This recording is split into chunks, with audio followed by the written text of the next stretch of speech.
Time is not your friend. It doesn't pause when you're tired. It doesn't rewind when you regret. And it doesn't stretch just because you weren't ready. We move through life as if we've been granted unlimited tomorrows, as if the calendar owes us another chance, another day, another opportunity. But the truth is, there's no guarantee you'll see the sunrise tomorrow.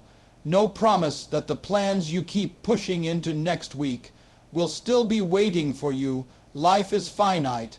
That's not meant to scare you. It's meant to wake you.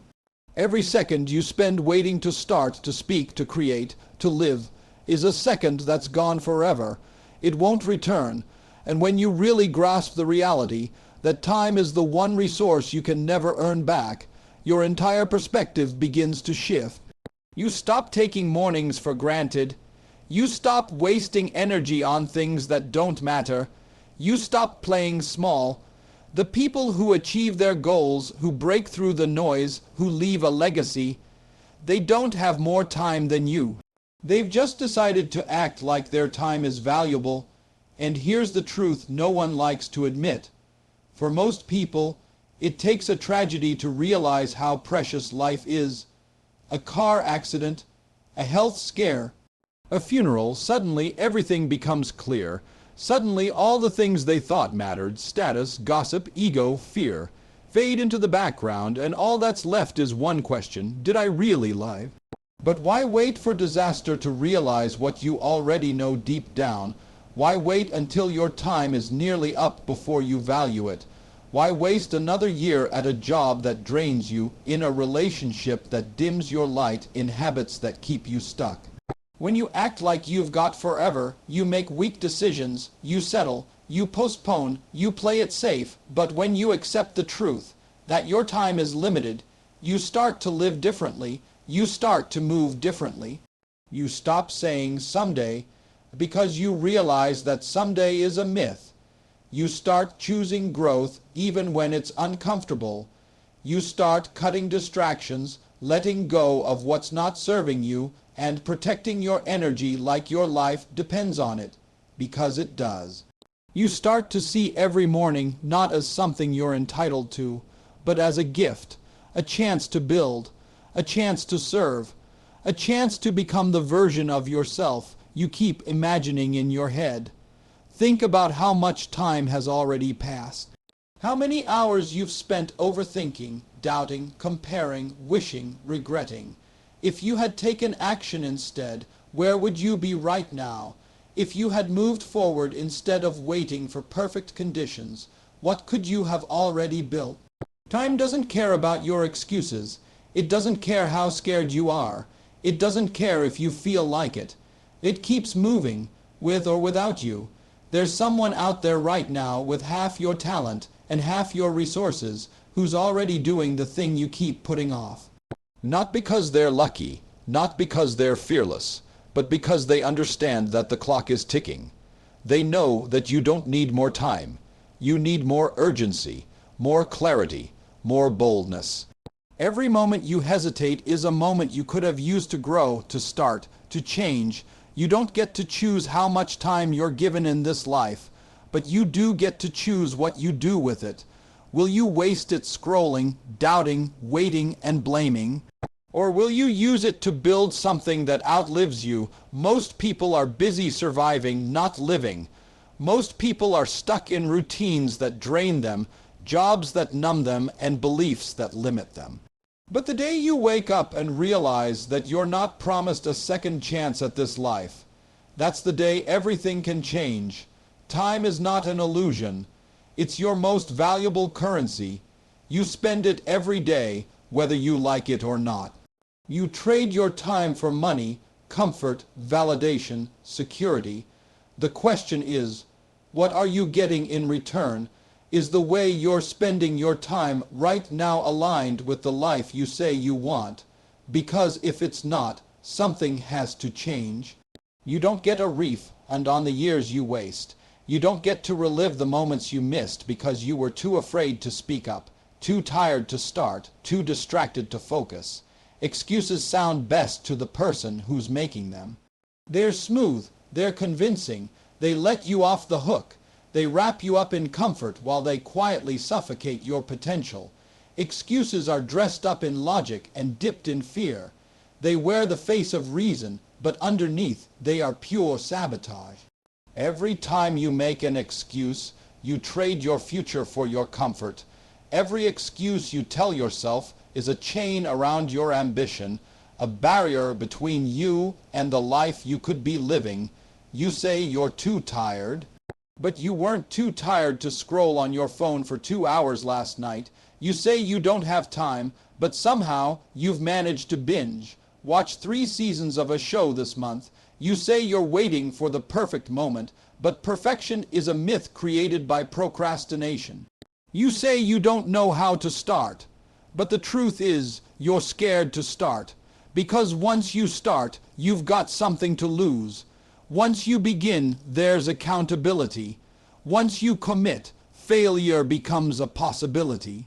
So excuses become your shield, safe, soft, and silent, but they are also your prison. You can't grow and hold on to excuses at the same time. You can't transform your life and defend your limitations. One has to give. You can tell the world how unfair life is, or you can use what you've got and build something better. But you cannot do both. That's what separates those who make it from those who don't. It's not just talent. It's not just resources.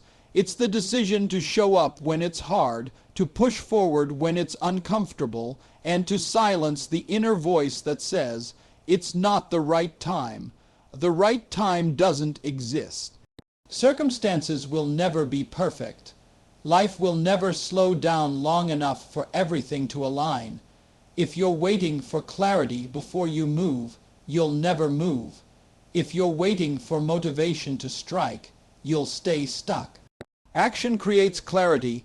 Movement builds momentum. Discipline brings results. But excuses keep you in a cycle of almost starting, almost committing, almost living. They keep you stuck in the land of what if. People cling to excuses because they give them a story. A reason why they didn't try. A reason why they quit. A reason why they're still in the same place they were a year ago. But that story won't bring peace. It won't bring growth. It won't build a legacy. And eventually, that story will become the very thing you resent. There's a price you pay for holding onto excuses, missed opportunities, unlived dreams, regrets that echo louder with every passing year. Excuses don't just slow you down. They rob you. They steal your focus, your energy, your belief in yourself. They shrink your vision. They numb your drive. And worst of all, they convince you that this is all there is. That this is as far as you'll go, that you've peaked. But deep down, you know that's not true. You know you're capable of more. You know there's a fire in you that hasn't gone out. It's just buried under a mountain of reasons why you haven't started. People around you may accept your excuses. They may even validate them. But the question is, are you okay with wasting your potential just because it was easier to stay where you are? Are you comfortable watching someone else live the life you want, simply because they chose to take responsibility and you chose to rationalize your inaction? Every excuse you make is a conversation with your future self. And one day, that future self will look back and ask, why didn't you try harder? You don't need to know all the answers. You just need to start moving. Excuses are loud in the beginning, but they get quieter the more you take action. That fear you feel, it's temporary. That doubt, it fades. But the regret of never knowing what could have been, that stays, that lingers, that becomes a weight you carry. And the more you feed your excuses, the heavier that weight becomes. It doesn't matter how long you've been stuck. It doesn't matter how many times you've failed. What matters is what you do next. And the first step, stop making excuses. Stop protecting your comfort. Stop delaying your greatness. Because every excuse is a decision to stay small, a decision to stay hidden, a decision to say no to the life you actually want. Fear is loudest when you're standing still. It thrives in hesitation. It grows stronger in delay. The The longer you wait, the more it multiplies. Fear doesn't need a reason. It just needs your permission. And it shows up right when you're about to step forward, whispering lies in your ear, telling you you're not ready, that you'll fail, that people will laugh, that it's safer to stay where you are. Fear is a master manipulator. It doesn't always scream. Sometimes it sounds reasonable. It tells you to slow down, to plan more, to wait until you're sure. But deep down, you know the truth. It's not your strategy talking. It's your fear pretending to be logic. The mind loves familiarity. It clings to what's known, even if what's known is limiting. That's why moving forward feels so difficult, because stepping into the unknown feels like stepping into danger. And in the absence of action, your imagination becomes a battlefield. You start creating stories about everything that could go wrong. You magnify every potential failure. You obsess over opinions that don't even exist yet. All of this happens in your head, and the only thing feeding it is your stillness. You haven't done anything yet, but the fear already has you paralyzed. But the moment you take that first step, any step, you interrupt the fear. You cut the loop. When you move even slightly, you shift the energy. You stop thinking and start doing. And when you're in motion, fear has less room to grow. Fear loses its grip when it realizes you're not backing down. It doesn't disappear completely, but it shrinks, it weakens. It becomes background noise instead of a full-blown alarm. Movement is the antidote to fear. You don't overcome fear by thinking about courage. You overcome it by doing the very thing you're afraid of. And the powerful thing is this: courage doesn't come before the action. Courage shows up once you move. People think they need to feel brave before they begin. But that's not how it works. Bravery is built in motion. Confidence is created through repetition. Strength is found in the act, not the idea. You don't learn how to swim by reading about water. You don't become fearless by sitting still and hoping. You face your fear by stepping into it. Not all at once, but one bold move at a time. Every time you act, you're proving to yourself that fear doesn't control you. That voice in your head that says you can't, it gets quieter each time you prove it wrong, and it doesn't take a massive leap. Sometimes all it takes is one conversation, one message, one decision. That small move becomes a spark, and that spark creates momentum. Once you start moving, you stop giving fear the attention it craves. You're too busy building, too busy growing, too focused on the mission. That's how people who seem fearless operate. It's not that they don't feel fear. They just don't feed it. They've trained themselves to move anyway, and eventually that movement becomes normal. The thing they were once afraid of becomes the new baseline. What was once terrifying becomes familiar, and that's the truth about fear. It's always loudest before the first step. Once you begin, it starts to dissolve. Fear has one job: to protect you, but it doesn't know the difference between real danger and discomfort. So when you feel fear, it's not always a warning to stop. Sometimes it's a signal that you're right where you need to be, that you're stretching, that you're entering territory that will change you. And fear hates change. Fear wants predictability, but growth lives in uncertainty. Every time you act in spite of fear, you're training your mind to trust your strength more than your doubts. Don't wait for the fear to leave before you start, because if you wait, you'll be waiting forever. Fear fades when you move. It retreats in the face of action. The faster you step, the faster you silence it. And the beautiful thing is, your movement inspires others too.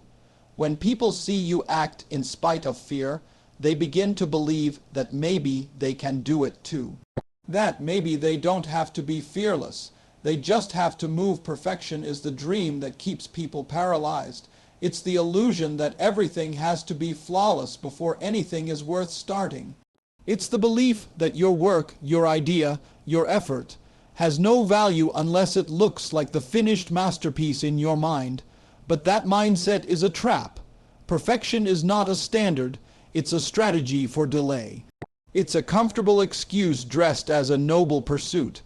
The truth is, chasing perfection is the fastest way to stay stuck.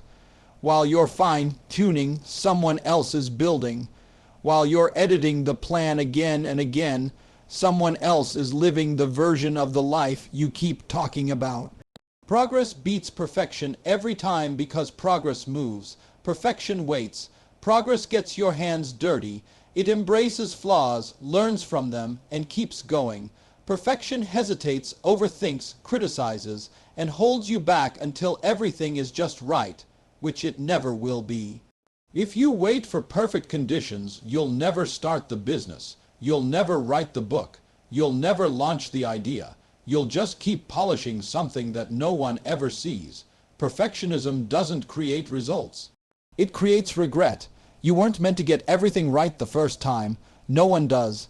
The people you admire, the creators, the builders, the leaders, they didn't succeed because they were perfect. They succeeded because they kept showing up. They stayed in the process long enough to get better, and that process was messy, full of failure, full of missteps, full of uncomfortable moments, but they moved through it. They learned in motion, and that's what most people miss. They think growth happens in planning, in theory, in waiting until they're ready, but growth happens in doing. There is no progress without imperfection. There is no breakthrough without mistakes. Every master was once terrible. Every expert was once uncertain. What made the difference was not talent. It was repetition. Showing up over and over again, even when it felt awkward, even when it didn't look impressive, even when it was easy to quit. Every step forward, even the small ones, builds momentum, and momentum changes everything. It builds confidence. It silences doubt. It creates the clarity that planning alone never could. When you aim for progress, you give yourself room to evolve. You allow yourself to get better. You allow your ideas to grow. But when you aim for perfection, you freeze them in place. You're trying to perfect something that hasn't even been tested by reality. And that's the irony. Perfection is an opinion. What seems perfect to you might not even connect with the people you're trying to reach. So why spend your energy shaping something to please a voice in your head instead of sharing something real that might actually make a difference? Progress is messy, it's gritty, it's full of trial and error, but it's alive. It teaches you what works and what doesn't. It gives you feedback that theory never could. And most importantly, it keeps you moving. Movement matters more than mastery. Consistency is more powerful than precision. You don't need to have it all figured out to take the next step. You just need to take the step in front of you. The people who finish are not the ones who got it perfect. They're the ones who refused to let perfection slow them down. They launched the version they had. They gave what they could with what they knew. And every time they did, they learned something. That's what separates those who reach their goals from those who stay stuck in preparation mode forever. They understood that done is better than perfect. That progress, even imperfect progress, is 1,000 times more valuable than the most perfect plan that never gets executed. You can adjust as you go. You can improve as you grow. But you can't perfect something that doesn't exist. You can't refine something you never release. You can't reach the destination if you're still waiting at the starting line. Progress is about momentum, not magic. It's about movement, not mastery. Each small action builds on the last. And before you realize it, you're not who you used to be. You're better, sharper, stronger, not because you waited until everything was right, but because you started when it wasn't. You may not realize it yet, but every day you live, you're writing something. Not on paper, not on a screen, but with your choices, your actions, your presence. Whether you're aware of it or not, your life is your message, and that message will outlive you. Legacy isn't just about buildings with your name on them or books written in your honor. Legacy is about the effect you leave behind. It's about how you made people feel. It's the stories others tell about you when you're not around. It's the energy you pass on, the habits you model, and the standards you set. Some people live like they're temporary, like they don't matter, like their actions are isolated moments with no ripple effect. But the truth is, every decision you make leaves a trail. Every time you show courage instead of fear, every time you choose discipline over comfort, every time you help, speak, build, or love, you're shaping your legacy, not someday, not later, right now. Every second is a chance to plant something that will grow long after you're gone. What you do with your time, your energy, your words, they're all shaping what you'll be remembered for. The impact doesn't have to be global to be great. You don't need a massive audience to leave a mark. Sometimes the most powerful legacy is created quietly in everyday moments. The way you lead your family, the way you treat strangers, the way you handle pressure, the way you rise after falling. These things speak louder than anything you say. They become a reflection of your character, your values, and your truth. Your life is not just happening, you are creating it, whether you're doing it intentionally or not. And the life you build becomes a model for others. Someone is watching you right now, learning from you. They're picking up cues on what's possible, what's acceptable, what's worth striving for. That could be your child, that could be your team, that could be a complete stranger who just crossed paths with you once. And in that moment, they're absorbing your energy, your example, your standard. You can't fake legacy. You can't perform it, because people don't remember perfection. They remember realness. They remember consistency. They remember how you handled adversity. They remember whether you showed up when it counted. Your legacy is not just about the highlight reel. It's built in the moments when no one is clapping. It's built in the choices you make when it's inconvenient. When it's hard, when you could have walked away but didn't. You don't need to have it all figured out to start living with legacy in mind. You just need to ask yourself one question. If someone followed me around for a week, what would they say I stand for? Would they see purpose in my actions? Would they feel strength in my presence? Would they feel encouraged by my attitude or weighed down by my energy? What message am I living? You weren't put here to just survive. You weren't made to go through the motions, to live unnoticed, to exist without impact.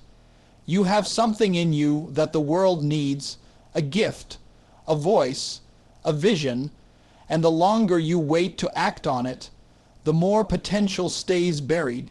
Legacy is built through action, not intention. You can have all the dreams in the world, but if you're not turning them into something real, they die with you. That's the harsh truth, but it's also the powerful truth, because it means you have control. You can choose what your legacy becomes by choosing how you live right now.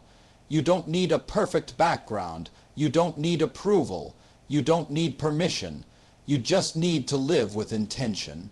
With awareness, with passion, you need to stop letting fear write your story and start letting purpose lead the way. The more you live aligned with what matters to you, the more powerful your legacy becomes.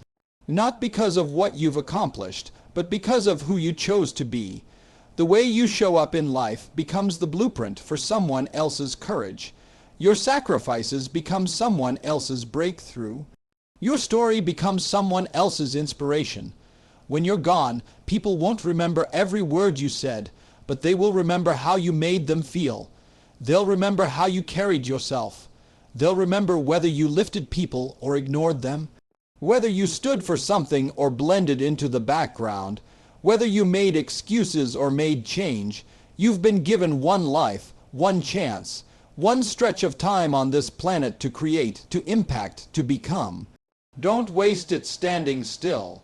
Don't waste it perfecting plans that never leave your notebook. Don't waste it drowning in fear or defending excuses. You don't need to be ready. You just need to be willing. Willing to take the step, willing to face the discomfort, willing to act even when it's messy, even when it's hard, even when no one claps for you. Life is not a dress rehearsal, this is it, and the clock is always ticking. Every second you hesitate, you're letting moments slip through your hands. Moments that could have built your dream, changed someone's life, rewritten your story. What you do today echoes in eternity, and the legacy you leave begins with what you choose now. So get up, get clear, get moving, because your life, your one powerful, unrepeatable life, is far too valuable to waste.